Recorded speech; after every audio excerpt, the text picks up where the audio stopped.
ചിലരൊക്കെ ഇവിടെ സമ്പാദിച്ചു. പിന്നെ അവർക്കൊരു കാര്യമുണ്ട്, എന്നാലും അങ്ങോട്ടോ പോകത്തില്ല. പിന്നെ ഇവിടെ അങ്ങ് താമസിക്കാൻ എന്തെങ്കിലുമൊക്കെ ഉണ്ടാക്കി വെക്കും. അമിത പ്രാധാന്യം കൊടുക്കല്ലെന്നേ പറഞ്ഞു. ഇന്ന് ലക്ഷ്യം മാറിപ്പോയി. നമ്മുടെ നാട്ടുഭാഷ ഞാൻ ഇങ്ങനെ പറയാറുണ്ട്, വാഴ വെക്കുന്നതിന് ഒരു ലക്ഷ്യമുണ്ട്. എന്താ മാമേ? കൊല വെട്ടുക, അപ്പോൾ തന്നെ ഇല വെട്ടുന്നില്ലേ? ചോറ് കൊണ്ടുപോവാ. വാഴ കൂമ്പ് തോര വെക്കുന്നില്ലേ? അകത്തെ ആ ട്യൂബ്ലൈറ്റ് പിണ്ടി എടുക്കുന്നില്ലേ? അല്ലേ? ഉണ്ട്. പക്ഷെ കൊല ആവുന്നതിന് മുമ്പേ വാഴ വെട്ടി പിണ്ടി എടുക്കും. സ്വത്രം പോയി. ലക്ഷ്യം മാറരുത്. രക്ഷിക്കപ്പെട്ടവന്റെ ലക്ഷ്യം നിത്യതയാണ്. അതിനുവേണ്ടിയാണ് നമ്മുടെ കർത്താവ് നിന്നെ അനുഭവിച്ചത്. അതിനുവേണ്ടിയാണ് നമ്മുടെ കർത്താവ്. സ്തോത്രം. ഇതല്ല ദൈവമക്കളെ,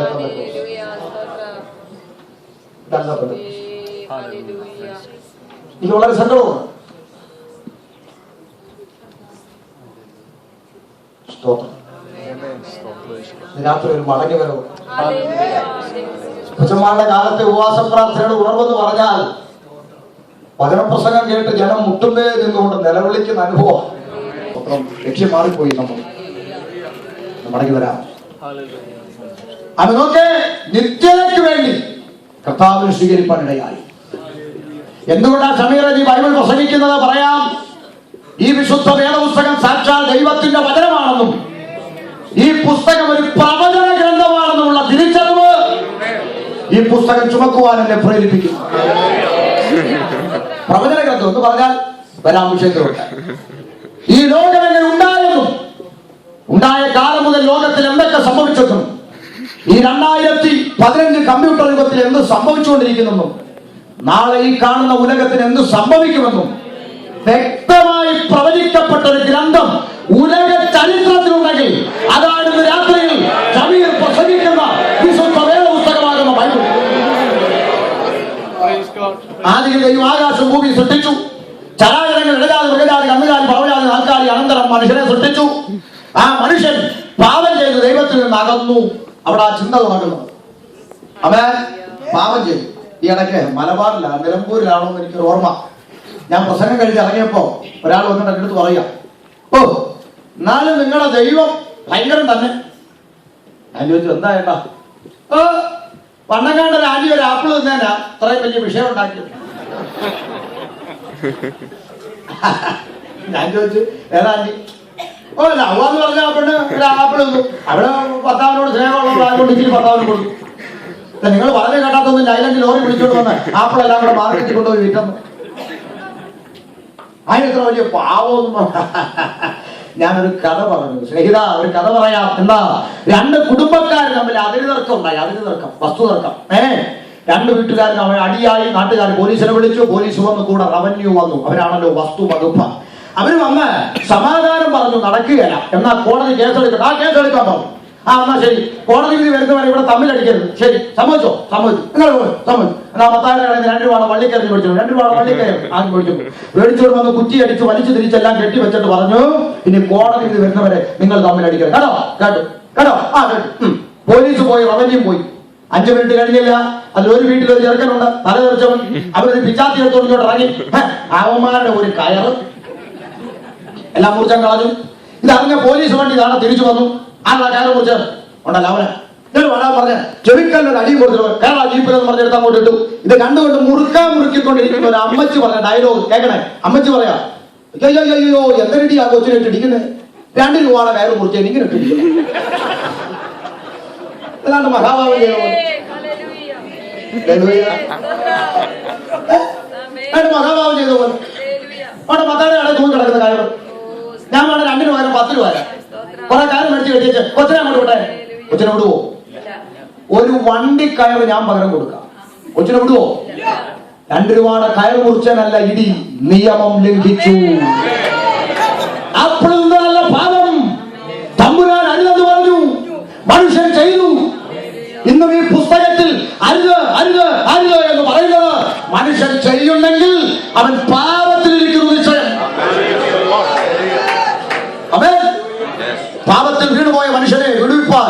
ദൈവം മുന്നോട്ട് വെച്ച ഒന്നാമത്തെ രക്ഷാ പദ്ധതി ഞാൻ ചുരുക്കം പറഞ്ഞു വിടുക. നോഹയുടെ പെട്ടകം, കഥകളൊക്കെ നമുക്കറിയാം, അതിലേക്ക് പോകുന്നില്ല. പെട്ടകത്തിൽ നിന്ന് വെറും 8 പേര് രക്ഷപ്രാപിച്ച് രംഗത്തിറങ്ങി. ജനം വീണ്ടും ഭൂമിയിൽ പെറ്റുപെരുകി. അവരെങ്കിലും ദൈവത്തിങ്കലേക്ക് അടുക്കുമെന്ന് ദൈവം ആഗ്രഹിച്ചു. എന്നാൽ അവരോ സൃഷ്ടാവിനെ മറന്ന് സൃഷ്ടിയെ ദൈവമാക്കി. ആമേൻ. ദൈവത്തിൽ നിന്ന് അകന്നുപോയ മനുഷ്യനെ തിരിച്ചു പിടിക്കാൻ ദൈവം മുന്നോട്ട് വെച്ചു അടുത്ത രക്ഷാ പദ്ധതി. ദൈവം തന്റെ ജനത്തിന് പ്രമാണം കൊടുത്തു. ശ്രദ്ധിച്ചു കേൾക്കണം. വളരെ അടുക്കും ചിട്ടയുള്ള പുസ്തകമാണ് വിശുദ്ധ ബൈബിൾ. ആമേൻ. ലളിതമായി മനസ്സിലാക്കാൻ പറ്റുന്ന പുസ്തകമാണ്. വലിയ അന്താരാഷ്ട്ര ഡിഗ്രി ഒന്നും വേണ്ട. അതായതുപോലെ മനസ്സിലാക്കിയാൽ മതി. അതിന്റെ അപ്പുറത്ത് കയറി ചുഴിഞ്ഞ് പഠിക്കാൻ ശ്രമിക്കുമ്പോഴാണ് ഈ വേണ്ടാത്തതും കൂടെ പഠിക്കേണ്ടി വരും. വളരെ ലളിതമായി മനസ്സിലാക്കേണ്ട കാര്യവും. പ്രമാണം കൊടുത്തു. എന്താ ഈ പ്രമാണം? ഇവിടെ ഇരിക്കുന്ന ഈ ഇലക്ട്രിക് ഉപകരണങ്ങൾ, ഇത് ഏത് വാങ്ങിയാലും ഇതിന്റെ കൂടെ ഒരു ചെറിയ ബുക്കിലെറ്റ് കിട്ടും. പേര് കാറ്റലോഗ്, യൂസേഴ്സ് മാനുവൽ, ഉപയോഗിക്കേണ്ടുന്ന വിധം, അല്ലെ? ഉണ്ടാക്കിയ കമ്പനിക്കാരുടെ നിബന്ധന, അല്ലെ? മനുഷ്യനെ നിർമ്മിച്ച ദൈവം അവൻ എന്ത് ചെയ്യണം, എന്ത് ചെയ്യരുത്, എങ്ങനെ ജീവിക്കണം, എങ്ങനെ ജീവിക്കരുത്, എന്ത് ചെയ്താൽ അനുഗ്രഹിക്കപ്പെടും, എന്ത് ചെയ്താൽ ശപിക്കപ്പെടും, നീ എന്ത് ചെയ്താൽ നിത്യതയിൽ പോകും, എന്ത് ചെയ്താൽ നരകത്തിൽ പോകും എന്ന് എഴുതി വ്യക്തമായ പ്രമാണം ജനത്തിന് കൊടുത്തു. പക്ഷെ ജനം എന്ത് ചെയ്തു? പ്രമാണം കക്ഷത്തിൽ വെച്ചുകൊണ്ട് പിന്നെയും പാപം ചെയ്തു. നമ്മുടെ നാട്ടിലെ ചില ക്രിസ്ത്യാനികളെ പോലെ. അത് അങ്ങനെ പറയാം. ഒരിക്കൽ മറിയാമ്മ ഒരു ഫ്രിഡ്ജ് മേടിച്ചു. മറിയാമ്മയ്ക്ക് കിട്ടിയ ഒരു പുസ്തകം, കാറ്റലോഗ്. മറിയാമ്മ ഈ പുസ്തകം കൊണ്ടുവന്ന് ഫ്രിഡ്ജിന്റെ മുകളിൽ വെച്ചു. ഒരു കമ്പിളി തുണി എടുത്ത് അതിന്റെ പുറത്തേക്ക് വിരിച്ചു. അപ്പൊ പുസ്തകം എവിടെ ഇരിക്കുക? ഫ്രിഡ്ജിന്റെ മുകളിൽ, കമ്പിളി തുണിയുടെ അടി. 2 ദിവസം കഴിഞ്ഞപ്പോ ഈ ഫ്രീസറിനകത്ത് ഐസ് കട്ട പിടിച്ചങ്ങ് നിറഞ്ഞു. പുതിയ ഫ്രിഡ്ജല്ലേ. ഇത് കണ്ട മറിയാമ്മ മുനയുള്ള ഒരു കമ്പിപ്പാര എടുത്തോണ്ട് ഓടി വരിക കുത്തികളാൻ. കുത്താൻ നോക്കിയപ്പോ കൊച്ചുമോൻ പറഞ്ഞു, അയ്യോ മാമ എങ്ങനെ കുത്തല്ല. എന്നാണോ കുത്തിയ? കമ്പനിക്കാരൻ അതിനകത്ത് എഴുതി വെച്ചേക്കുന്നു, ഈ ഫ്രീസറിനകത്ത് ഗ്യാസ് നിറച്ചിരിക്കുന്ന ചെറിയ കുഴലുകൾ പോകുന്നുണ്ടായി. അപ്പൊ ഈ മുനയുള്ള കമ്പി കൊണ്ട് കുത്തിയ അതിനകത്തുനിന്ന് ഗ്യാസ് ലീക്ക് ആവും, ഹോള് വീടും. പിന്നെ ഫ്രീസർ വർക്ക് ചെയ്യത്തില്ലെന്ന് കമ്പനിക്കാരൻ എഴുതി വെച്ച പുസ്തകം എവിടെ ഇരിക്കുക? ഫ്രിഡ്ജിന്റെ ഇവിടെ പറയാ. പിന്നെ പുസ്തകത്തിൽ അങ്ങനെ എന്തെല്ലാം എഴുതും? ഞാൻ ഇന്നും ഇന്നലെ തുടങ്ങിയ കുത്തല്ല, ഞങ്ങളുടെ അമ്മയപ്പച്ചന്മാരുടെ കാലം തൊട്ട് തുടങ്ങിയ കുത്തായി. ഇങ്ങനെ കുത്തു. ഇതുപോലെ നാട്ടിലെ ചില ക്രിസ്ത്യാനി, അവരുടെ വീട്ടിലും പ്രമാണം ഇരിപ്പുണ്ട്. അവിടെ ഫ്രിഡ്ജിന്റെ മുകളിലല്ല, ഷോക്കേഴ്സിനാണ്. കറണ്ടിയാലിന്റെ കോപ്പി, കടമടച്ചന്റെ രസീതും, തുണ്ടു പേപ്പറും, തൊഴിലുറപ്പിന്റെ ചീട്ടും, ചെമ്പരത്തിപ്പൂവും പറിച്ചിട്ട് അങ്ങനത്തിനെയും കത്തിച്ച് പുകച്ച് പുസ്തകം അവിടെ വെച്ചേച്ച് റോഡിൽ കൂടെ ഓലമടലം പിടിച്ചോണ്ട് നടക്കും. അപ്പോഴാണ് നമ്മൾ അങ്ങോട്ട് എന്നിട്ട് പറയുന്നത്, മാമ ഇങ്ങനൊന്നും ചെയ്യല്ലോ എന്നാ ബൈബിളിൽ പറഞ്ഞ. പിന്നെ ബൈബിളിൽ അങ്ങനെ എന്തെല്ലാം പറയും? ഞങ്ങള് ഇത് ഇന്നലെ തുടങ്ങിയ കുത്തല്ലത്, ഞങ്ങളുടെ അമ്മയപ്പച്ചന്മാർ വല്യപ്പൂപ്പന്റെ കാലം തൊട്ടുള്ള കുത്തായി. ഇങ്ങനെ കുത്ത്. കർത്താവ് വന്നു പോയാലും കുത്തിക്കൊണ്ടുപിടിക്കണം. അയ്യോ, ജനം ദൈവത്തോട് മറുതലിച്ചു. പ്രമാണം കരത്തിലിരിക്കുമ്പോൾ അവർ ദൈവത്തോട് മറുതലിച്ചപ്പോൾ ദൈവം തന്റെ ജനത്തെ വീണ്ടെടുപ്പാൻ മുന്നോട്ട് വെച്ച അടുത്ത രക്ഷാ പദ്ധതി ദൈവം പ്രവാചകന്മാരെ അയച്ചു. അവിടെ എനിക്കൊന്ന് നിൽക്കണം. അവിടെ നിൽക്കാനേ ഇന്നത്തെ സമയമുള്ളൂ. അവിടെ നിൽക്കണം. അമേരിക്കയിൽ അവിടെ തന്നെ നിന്നേ പറ്റും. ആരെ അയച്ചു? ചിരിയൊക്കെ വരുന്നുണ്ട്. ശരി, നേരം നിങ്ങളെ നോക്കിയ സംസാരിക്കാൻ നിവർത്തിയോ? കാരണം ഈ വകുപ്പെല്ലാം വന്നു കയറുന്ന ഇതിന്റെ അടുത്തോ.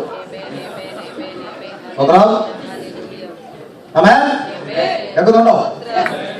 പ്രവാചകന്മാരെ അയച്ചു. പ്രവാചകൻ ഇല്ലയോ അമ്മാമേ? ഉണ്ട്. ഇന്നും ഇല്ലയോ? ഉണ്ട്. കാഹളം ധ്വനിക്കുന്നവരില്ലയോ? ഉണ്ട്. പക്ഷെ ആരാണ് പ്രവാചകനെന്ന് ആദ്യം പഠിക്കണം. പ്രവാചകന്മാരെ തമ്പുരാൻ അയച്ചു. എന്തിനയച്ചു? ആരെ അയച്ചു? എല്ലാം പ്രവാചകന്മാരാണ്. പ്രവാചകന്മാർ രംഗത്തിറങ്ങി ദൈവത്തിൽ അകന്നുപോയ ജനത്തെ തിരിച്ചുപിടിക്കാൻ ദൈവത്തിന്റെ നാവായിരുന്നു കൊണ്ട് ജനത്തോട് അരുളപ്പാട് അറിയിപ്പാൻ ദൈവത്താൽ അയക്കപ്പെട്ട പ്രവാചകന്മാർ അവരിറങ്ങി വിളിച്ചു പറഞ്ഞു. എന്താ വിളിച്ചു പറഞ്ഞത്? 4 വർഷമായി കാലുകളുടെ മുട്ടുകൾക്ക് വേദനയിട്ടുകൊണ്ട് അടുക്കള ജോലി പോലും ചെയ്യിക്കത്തില്ലെന്ന് വാപ്പിച്ചു നിൽക്കുന്ന ഒരു അന്ധകാര മണ്ഡലം ആണ്.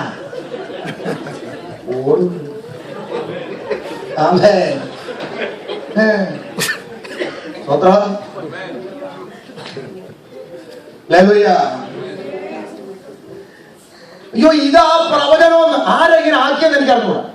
എനിക്ക് പാരമ്പര്യം അത്ര പോരാ. 13 വർഷം ആരായി പ്രവാചകന്മാരെ ഇങ്ങനെ ഒരു ലെവലിലാക്കി വെച്ചെന്ന് എനിക്കറിയത്തില്ല. അങ്ങനെ ആയിരിക്കും. അല്ലാതെ ഈ പുസ്തകത്തിൽ ആരുടെ ഉളുക്കും വിരിപ്പും തരിപ്പും പ്രവചിച്ച ഒറ്റ പ്രവാചകനെ ഞാൻ കണ്ടിട്ടില്ല. ഹല്ലേലൂയ. ആമേൻ. പ്രവാചകന്മാർ രംഗത്തിറങ്ങി. ഇന്ന് ഇത്തരത്തിലാ പ്രവാചകന്മാർ അമേരിക്കയിൽ ഇറങ്ങുന്നത്. ഉളുക്കും വിരിപ്പും ധരിപ്പും. ഒരിക്കൽ ഞാനൊരു സഭയിൽ ഉപവാസം ഇരിക്കാൻ പോയി. 21 നടക്കുക. ഞാനും 7 ഇരിക്കാമെന്ന് വിചാരിച്ചു പോയതാ. സംഗതി അവിടെ ഒരു പ്രവാചകൻ, ഇന്ന് കാലഘട്ടത്തിന്റെ പ്രവാചകനാ വന്നിരിക്കുന്നതെന്നൊക്കെ പറഞ്ഞു. ഞാനും അങ്ങനെ പ്രാർത്ഥിച്ചുകൊണ്ടിരിക്കുമ്പോ എനിക്ക് വളരെ അടുത്ത് പരിചയമുള്ള ഒരു ആന്റിയുടെ അടുക്ക പ്രവാചകൻ വന്ന് തലേ കൈ വെച്ചിട്ടുണ്ട്. എന്റെ തലക്കകത്ത സൂചി കുത്തുന്നത് പോലെ, പച്ചമാംസത്തിൽ സൂചി ഇട്ട് കുത്തുന്നത് പോലെ, ഇടക്കിടക്ക് മുടിയെ കപ്പിച്ച് പറിച്ച് ഒരു ഭ്രാന്തിയെ പോലെയുള്ള മണ്ഡലത്തിൽ തന്നെ ആക്കി തീർക്കാൻ വെല്ലുവിളിക്കുന്ന ഒരു വ്യാപാര ശക്തി. ഇടക്കിടക്ക് നിനക്കത് സഹിക്കാൻ വയ്യാത്തൊരു അനുഭവത്തിലേക്ക് മാറിപ്പോകുന്ന ഒരു കാഴ്ച എന്റെ ആത്മാവ് കാണിക്കും. പറഞ്ഞത് ഒരു കാര്യം സത്യമാ, അവന്റെ ആത്മാവ് എന്റെ ആത്മാവ് കാണിക്കും. ഹല്ലേലൂയ. ഇത് കഴിഞ്ഞ് ഞാൻ ഈ ദൈവദാസനുമായിട്ടൊന്ന് വർത്താനം പറഞ്ഞാൽ ചോദിച്ചു, ദൈവദാസനെ ഇങ്ങനെയൊക്കെയാണോ പ്രവാചകൻ എന്ന് ചോദിച്ചു. ആരാ? ഈ പ്രവചിച്ച ആളോടല്ല, സഭാപാസ്റ്റർ. ഞാൻ പറഞ്ഞു, ആ ആന്റിയോട് എനിക്കൊന്ന് സംസാരിക്കാൻ ദൂത് തീർന്നില്ല. ഇടക്കിടക്ക് നിന്റെ ഇങ്ങനെ കുത്തി വലിക്കുന്ന ഉടനെ ആന്റി ഇങ്ങനെ ശരിയല്ലേ അമ്മാമേ, ശരിയല്ലേ അമ്മാമ, ശരിയാണോ എനിക്ക് ശരിയാണോ ശരിയാണോ ഉടനെ അമ്മാമ ഇടക്കിടക്ക് ഇങ്ങനെ ഞാൻ പറഞ്ഞു. ഇത് കഴിഞ്ഞ് ഈ ആന്റിയോട് ഒന്ന് സംസാരിച്ച് ഞാൻ ഈ സഭാഭാഷം കൂടെ ഈ അമ്മാമ്മ എടുത്തു. ഈ സഭാഭാഷം അമ്മാമ്മയോട് ചോദിക്കുക, തങ്കമാൻറ്റി 4 വർഷമായല്ലേ ഇവിടെ വരാൻ തുടങ്ങിയിട്ട് ആരാധനയ്ക്ക്? കഴിഞ്ഞ ആഴ്ച ഞായറാഴ്ച വന്നില്ലയോ? അതിന് അങ്ങനെ ഞായറാഴ്ച വന്നില്ലയോ? വന്നു. എന്നിട്ട് ഒരു ഞായറാഴ്ച പോലും ഇവിടെ എഴുന്നേറ്റ് ഒരു സാക്ഷ്യം പറഞ്ഞില്ലല്ലോ. ഈ മക്കളെ ഒന്ന് പ്രാർത്ഥിക്കണം, എനിക്ക് ഇടയ്ക്കിടയ്ക്ക് ഇങ്ങനെ ഒരു തലവേദന വരുന്നുണ്ട്, ചിലപ്പോൾ സഹിക്കാൻ പറ്റാത്തവണ്ണം ഉള്ള ഒരു അവസ്ഥയിലേക്ക് ഞാൻ ആയി പോവുക, നിങ്ങൾ എനിക്ക് വേണ്ടി പ്രാർത്ഥിക്കണമെന്ന് കഴിഞ്ഞ ഞായറാഴ്ച വരെ പറഞ്ഞില്ലല്ലോ. ഇപ്പൊ ഈ പ്രവാചകം വന്നപ്പം ഈ തലവേദന എവിടുന്ന് വന്നില്ല. ആന്റി പറഞ്ഞ മറുപടി നിങ്ങൾക്ക് കേൾക്കണം. വേണ്ട, കേൾക്കണം. ആന്റി പറയാ, എന്റെ പൊന്നു പാസ്റ്ററെ, നമ്മള് ഗസ്റ്റ് ആയിട്ട് വിളിച്ച മനുഷ്യനല്ലയോ, ഇത്രയും ആൾക്കാരുടെ മുമ്പിൽ വെച്ച് നാണം കെടുക്കണ്ടെന്ന് വിചാരിച്ചു ഞാൻ അങ്ങ് സമ്മതിച്ചു. പാവങ്ങളാണ്, വെറുതെ അങ്ങ് സമ്മതിക്കും. സ്വപ്രാവം. ഹല്ലേലൂയ. തലവേദനയാ പാസ്റ്ററെ, ഒന്ന് പ്രാർത്ഥിക്കണമെന്ന് പറഞ്ഞു വരുന്ന പെണ്ണും പിള്ളെ തെള്ളിയിട്ട് നടുവേദന ഉണ്ടാക്കി വെച്ചാൽ ഇതൊക്കെ എന്നാ ഇനി പഠിക്കുന്നത്? എത്ര പഠിച്ചിട്ട് ഒരിക്കലും പരിജ്ഞാനം പ്രാപിക്കാത്ത കുറെ. സ്തോത്രം. ഇതല്ല പ്രവാചകൻ. പ്രവാചകൻ ഉണ്ടോ? ഉണ്ട്. ആരാ പ്രവാചകൻ? നിനക്ക് ഇക്കൽപ്പെടുത്തുന്ന ദൂത് പറഞ്ഞ നിന്റെ പോക്കറ്റിൽ ഇരിക്കുന്ന 500 എന്റെ പോക്കറ്റിൽ വരുത്തുന്നവനല്ല പ്രവാചകൻ. നിന്റെ അകൃത്യങ്ങളെ വിളിച്ചു പറഞ്ഞ, നിന്റെ കുറവുകളെ വിളിച്ചു പറഞ്ഞ, നിത്യതയ്ക്ക് തടസ്സമായി പറക്കുവാൻ തടസ്സമായി നിന്റെ ജീവിതത്തിൽ ഒളിഞ്ഞും മറഞ്ഞുവിരിക്കുന്ന ബലഹീനതകളെ, അകൃത്യങ്ങളെ വെളിപ്പെടുത്തി നിന്റെ ദൈവത്തോട് അടുപ്പിക്കുവാൻ ദൈവത്താൽ അയക്കപ്പെട്ടവൻ പ്രവാചകൻ. പഠിക്ക്. രാജാക്കന്മാരുടെ പുസ്തകം 22-ാം അധ്യായത്തിൽ പ്രവാചകനെ ഞാൻ പരിചയപ്പെടുത്തരാം. പേര് മിഖയാവ്. അറിയോ? യുദ്ധത്തിന് പോകണോ വേണ്ടോ അരുളപ്പാട് ചോദിക്കാൻ രാജാവ് 400 പ്രവാചകന്മാരെ വരുത്തി. വീട്ടിൽ പോയി വായിക്കണം. 400 പ്രവാചകന്മാർ രംഗത്ത് വന്നു. ചോദിച്ചു, രാജാവ് ചോദിച്ചു, ഞാൻ യുദ്ധത്തിലേക്ക് പോകണോ വേണ്ട? അരുളപ്പാട് പറ. 400 എണ്ണം തോളോട് തോൾ ചേർന്നുകൊണ്ട് ദൂതടിച്ചു. രാജാവേ, ധൈര്യമായിട്ട് പുറപ്പെടുക, രാജാവിന്റെ കയ്യിൽ ഏൽപ്പിക്കാൻ പോവാം. കേട്ടോണേ, 400 എണ്ണം ഒറ്റ ദൂതടിച്ചു. യഹോശാഫാത്തിന് തൃപ്തിയായില്ല. പുള്ളി ചോദിച്ചു, യഹോവയുടെ അരുളപ്പാട് പറയുന്നത് ഇനി ആരെങ്കിലും ഉണ്ടോ? രാജാവിന്റെ മറുപടി പെന്തക്കോസ്തുകാരൻ ശ്രദ്ധിക്കണം. രാജാവിന്റെ മറുപടി പെന്തക്കോസ്തുകാരൻ കേൾക്കണം, ശ്രദ്ധിക്കണം. രാജാവ് പറയാ, ഇനി ഒരുത്തനുണ്ട്, മിഖയാവ്. അവൻ എന്നെ കുറിച്ച് ഗുണമല്ല ദോഷം തന്നെ പ്രവചിക്കുന്നത് കൊണ്ട് എനിക്ക് അവനെ ഇഷ്ടമല്ല. ആമേൻ. ആമേൻ. ഇന്നും അങ്ങനല്ലേ? ഇന്നും അങ്ങനല്ലേ? കുറവ് പറയുന്നവന് ഇഷ്ടമല്ല. ഇക്കിളിപ്പെടുത്തുന്നത് പറഞ്ഞാൽ ഇഷ്ടമാ, കുറവ് പറയുന്നവന് ഇഷ്ടമല്ല. രാജാവ് പറയുക, അവൻ എന്നെ കുറിച്ച് ഗുണമല്ല ദോഷം തന്നെ പറയുന്നത് കൊണ്ട് എനിക്ക് അവനെ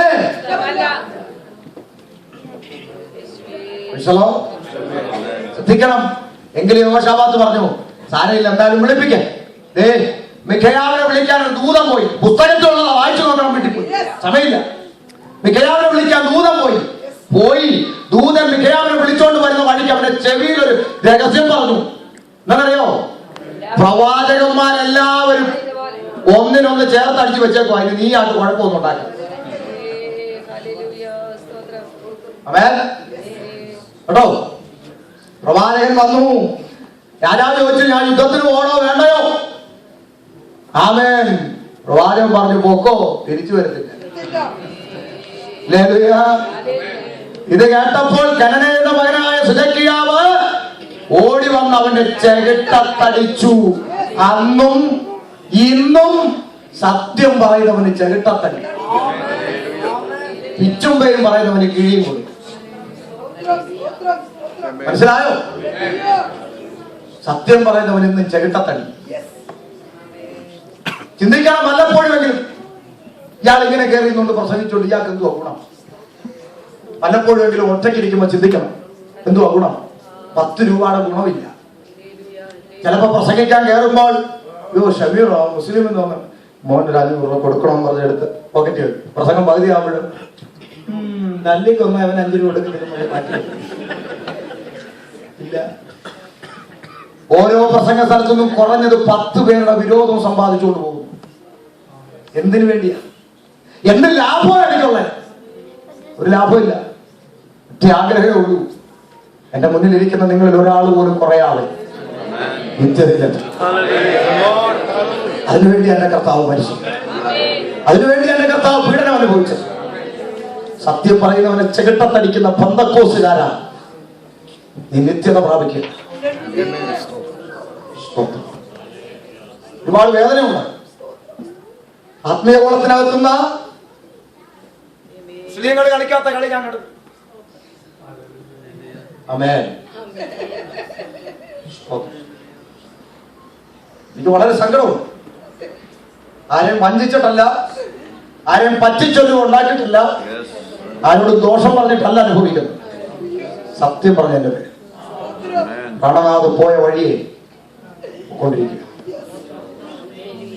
പക്ഷെ ദൈവജനമേ, നിങ്ങൾ മടങ്ങി വരണം. നമ്മുടെ ലക്ഷ്യം മാറിപ്പോയി. ഇതല്ല നമ്മുടെ അപ്പച്ചന്മാർ പഠിപ്പിച്ച പെന്തക്കോസ്ത്, ഇതല്ല നമ്മുടെ പിതാക്കന്മാർ വിട്ടിറങ്ങിയ പെന്തക്കോസ്ത്, സമുദായം വിട്ട് അവരിറങ്ങിയ പെന്തക്കോസ്ത. നമ്മുടെ ലക്ഷ്യം മാറിപ്പോയി. ഹല്ലേലൂയ. രാത്രി മടങ്ങി വരണം. ഈ പ്രസംഗം കേൾക്കുന്ന 20 മിനിറ്റ് 1 മണിക്കൂർ പ്രസംഗം കേൾക്കുന്ന സമയം ഇരുന്നുകൊണ്ട് അയ്യോ വരിക, അടുത്ത ആഴ്ച വീണ്ടും മറ്റവനെ വിളിച്ച് കൈയടിക്കാനല്ല. ഈ ഇരട്ട